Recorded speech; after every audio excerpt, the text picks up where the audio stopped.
Hey yo, what up, what up, what up? It's Lamech with Selah Sports TV back at it again. Cheer! So we one day closer to championship weekend, championship Sunday, right? Chiefs versus Ravens. And in my opinion, this game is more of a Super Bowl. This game, my prediction, this game will be a better game than the Super Bowl. Right. I think this will be a good game while it's a good game. Kind of like the last game. It'll be a great game in the first half. You'll see some back and forth. But I'm trying not to turn this into a prediction video. I'll just say this. I think it'll turn into a Raven type of game somewhere in that late third, early fourth quarter. The tempo will go the Ravens' way. But what I want to talk about in this video is I see a lot of people questioning why do they insist on being the underdog? Why is Lamar Jackson insisting on being the underdog? Well, it goes back to the city, right? It goes back to the city. The city of Baltimore has always been kind of underrated, right? Always been marginalized, right? And I could very easily turn this into a political video and point to who's been in political office in Baltimore for the past 100 years, 200, right? There's only been one party in power for hundreds and hundreds of years, right? But then when we look around at the condition of the city, we wonder, why? What is it? What could it be? Could it be the power structure that you vote in every year? Anyway, we're not going to go into that. We're here to support the Baltimore Ravens, right? And a lot of that underdog mentality goes into what I just talked about. The city has been slept on. The city has taken a back seat to other cities like DC, right? A lot of DC has kind of sucked up a lot of that metropolitan energy, right? So Baltimore really doesn't get any of that. Very little metropolitan. Anybody that's doing metropolitan type business in that area, they're going to DC, right? And then you got Philly up north, right? So it was a slightly bigger city, but yeah, that just goes to the mentality, right? I don't think it's a mentality of weakness, not in the way Ravens fans use it, right? It can be, but we don't use it. We're not sitting around crying, saying, "Oh, we're the underdogs," and we're not one of those teams, right? We build up our traditions, we build up our culture, our team culture, and we've been going since 1996, right? We've been going since 96. You don't see none of that. You don't see none of that expansion team energy. Not over here, right? So what do I want to talk about? We much prefer that you motherfuckers stay where you were. Stay where you were beginning of the season. Stay where you were in prior seasons, right? And stand against this team, right? We don't need you over here like grabbing your pom-poms and you're going to do what you want to do anyway. We know that. But we just letting you know that it's okay. We much prefer to be the bad guys. It's kind of harder to play that role when you're not going into other people's cities and destroying them. But this is the other side of it. I kind of talk about this a lot when I'm talking about LeBron James and Michael Jordan. The dynamic between those guys, right? And how LeBron James is insisting on being considered to be on Michael Jordan's level, right? And the main nexus, right? The main nexus for LeBron James attaching himself to Michael Jordan's greatness is him saying that he was able to beat a dynasty, right? He was able to beat a dynasty in the NBA Finals. And what he's talking about is that Golden State Warriors team that I believe had won one championship at the time. At that time, Golden State, I believe, won one championship, right? He's calling them a dynasty. Fine. But he's calling them a dynasty based off the fact that they won, 72, 73 games that season? Not because they won a championship or multiple championships. They won one, right? But they weren't yet a dynasty.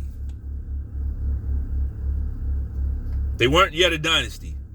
Why am I harping on this? And Lamech, why are you talking fucking basketball in the middle of championship week? Here's why. Here's why. Here's why. No. Michael Jordan did not defeat a dynasty in his reign, in his time on top of the NBA. You know why? You know why Michael Jordan didn't defeat a dynasty? Because he was the dynasty. His team was the dynasty, right? So you don't have to defeat dynasties when you are the dynasty. What's better? Letting another team rank up so fucking high, get so strong that they feel like they're a dynasty over your team. Over your team. You find some way to beat them by hook or by crook, cheating, getting people kicked out of games, and you somehow win, right? Because Kyrie hit a clutch shot. And you think that ranks over actually being the dynasty, being the team that nobody can squeeze out a championship because you're winning so much. Now let's reel that back into the Ravens, right? I know. Let's reel that back into the Ravens. We've been used to, there was a time when the Bulls were used to going on the road, right? There was a time when Chicago Bulls and Michael Jordan and those guys, they were used to going on the road and having to kick ass on the road. But then once you start developing dynasties, you start getting those games at home. And you got to keep the same mentality. You got to have that same dog at home that you do on the road. And that's where the Ravens are now. The Chiefs have been doing that. What you think they've been doing? How you think they've been getting the 6 now? 6 consecutive conference championships. It's because they have that mentality. This is the first time they had to go on the road. Right? So, yeah. Being the dynasty is better than beating the dynasty. Okay? That's the lesson of the day.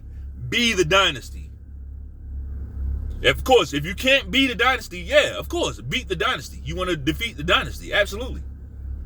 Right? But if you can, why would you not want to establish a dynasty? Establish yourself, right? Establish dominance in the league.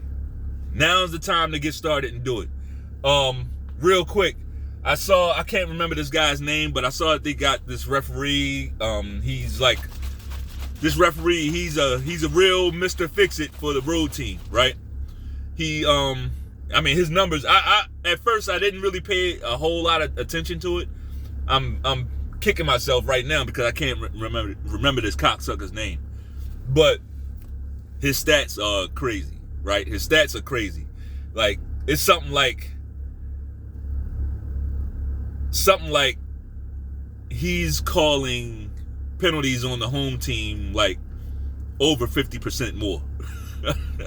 Right? Now, I'm not one of these conspiracy guys, and it could be something to it. It could absolutely be something to it. This guy could be there to keep the game a little closer than it should be. Absolutely. But I just think with this particular Ravens team, I don't think any of that stuff is gonna matter. Right? I'm not gonna turn this into a prediction video. I just don't think any of that type of shit, I just don't think it's gonna matter. You know, end of the day, this game, especially when it's played in this time of year in certain places, like cold weather places, right?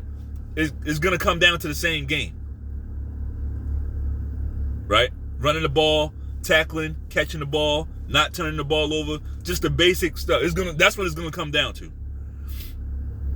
Sure, the referees, they can take away a few plays here and there, but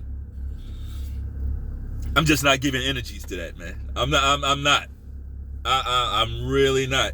And on my prediction video, we're gonna get to why I'm just not really frazzled by any of that bullshit. Okay. What we want to see is Taylor Swift.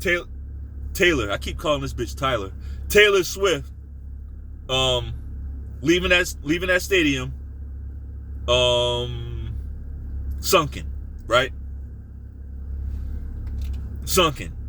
I want tears in the eyes. I want sobbing. I want entitlement. Like, I want her believing that she was supposed to win. Her team was supposed to win because she's Taylor Swift. I want her to get a dose of reality, right?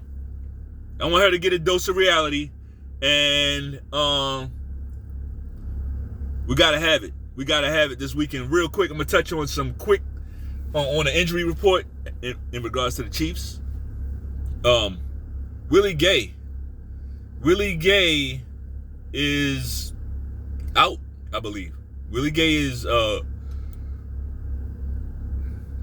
actually, let me take that back. I don't know if Willie Gay is out. He's definitely on the injury report though.